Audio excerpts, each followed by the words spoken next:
Worksheet 5 is by far and away the most challenging worksheet. For problem number 1, though, the issue comes in that we give you a total amount of energy, and you're actually going to be using multiple parts of a heating curve. You're not just going to be going only a temperature increase or only a phase change. It's enough energy to actually go through a temperature increase, phase change, so on and so forth. So you have to figure out how far can you go with that amount of energy. The first thing I noticed though is that it's in kilojoules. So my first step is to convert it into joules. And the reason I need to do that is because all of my energy equations are with joules for my Q. So there is 1 kilojoule for every 1,000 joules. When you multiply that out, you get 18,700 joules. And so that's the total amount of energy that I'm going to need to, or that I have available to use. I know I'm going to start at negative 15, and the reason I know that is because it started at negative 15. It tells me that. So the first thing that I'm going to assume is I'm going to assume that I can go all the way up to 0. Why am I stopping at 0? The reason I'm stopping at 0 is because for water, I know that it starts going a phase change at that point. So my first formula is heating of ice, okay? And so that's going to be a Q equals MCAT formula. So my mass in this situation is 31.5 grams. My C is 4. Oh, sorry, it's not 4.18. We're ice, so it's 2.11. And then my temperature is final, which is 0, minus my initial, which is 15. And so when I multiply all of these out, I get a total of 996.98 joules. And that's, I'm going to say it's roughly 1,000. So I know I have about 18,000 more joules left. So my assumption is that I'm going to be able to go through this entire phase change of going from a solid to a liquid. So I'm going to assume that I can go from a solid to a liquid. And we'll find what I'm going to do is I'm going to find out how much energy that takes to do that. So if it's more than about 18,000, I know that I actually couldn't do all of it at one time. So let's figure out how much energy it actually does take to convert 31.5 grams from a solid to a liquid. And in order to do that, I'm going to use the formula Q equals HM. H in this case is of fusion, so it's going to be 334. And my mass is going to be the 31.5 grams. When I multiply all of those out, I get 10,521 joules, which is well under 18,000, so I know I'm safe. But I know that my next step is going to be where I'm increasing my temperature.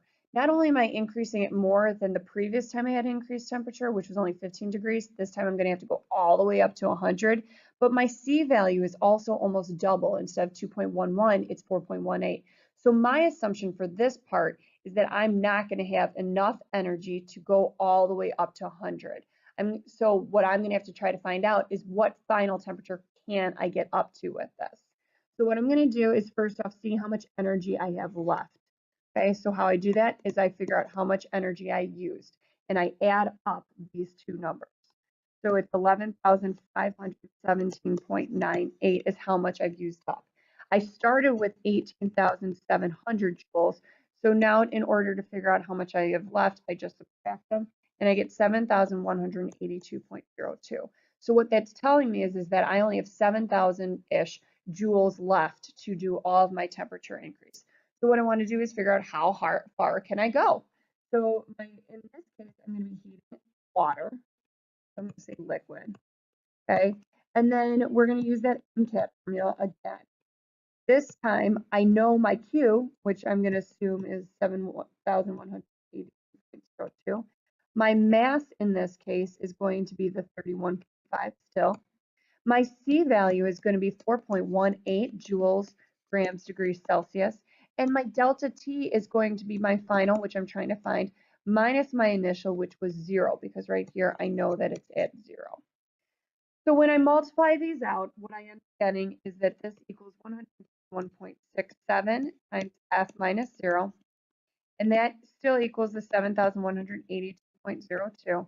I'm going to divide both sides by the 131.67, and when I do that, I get my final temperature is going to be 54.5 degrees Celsius. So I know I was right in my assumption. I could only get to 54.5 degrees Celsius. I couldn't go all the way to 100. If by chance I had assumed wrong, my temperature would be above 100, saying that you could actually go above 100 in order to, with this amount of energy. If that was the case, I would then have to figure out how much energy did I actually use just to go up to 100, and then figure out how much, how far I could get with my, I guess that would be boiling at that point.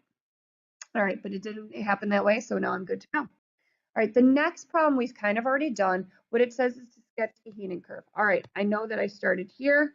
I did a heating. I then changed phases, and then I did a heating again. So I know it also wants my temperature. So this was at -15.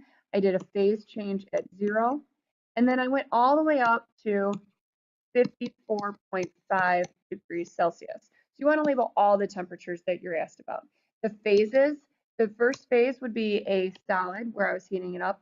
Next temperature change would be where it would be a liquid. So in between, we'd be undergoing a phase change where we are going from a solid to a liquid. The last part is that it asks whether it's an endo or an exothermic. I look at my temperature of my graph is increasing, which means that it is absorbing that energy, so therefore it is an endothermic process. The last thing that you're going to be expected to do is an LOL. So I need to draw an energy bar for each situation. I only use as many as I need, and then I'm going to label the process that's being undertaken. These will be given points on the quiz, so make sure that you do that, or test. So the first one that I was going to be doing is I was undergoing this lovely heating. Then I did a phase change, and then I heated up that liquid again.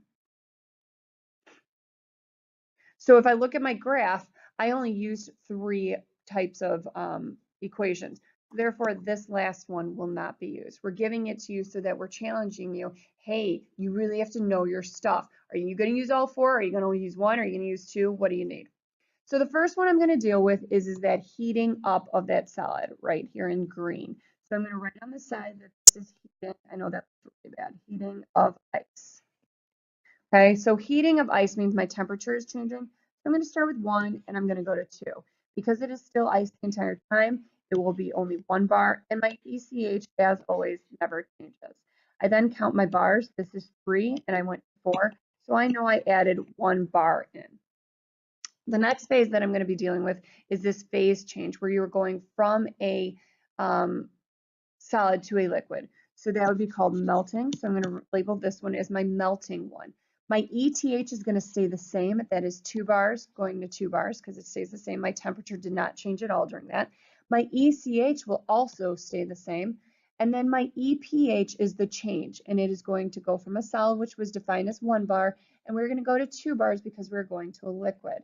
So when I count these, I have 4 bars here, I have 5 bars here, so I know I added 1 bar into my system. The last one is another ETH change. And this one is where you, once again, are going to assume your ECH doesn't change. And my phase is always going to stay the same because I'm only changing my temperature. So my phase change will only be 2 bars. And then now my temperature is going to change. Well, I started originally at 2, so now I'm going to go up and increase, and I'm going to make it into 3. So if I count, I started with 5 bars, I went to 6 bars. That means that I added 1 bar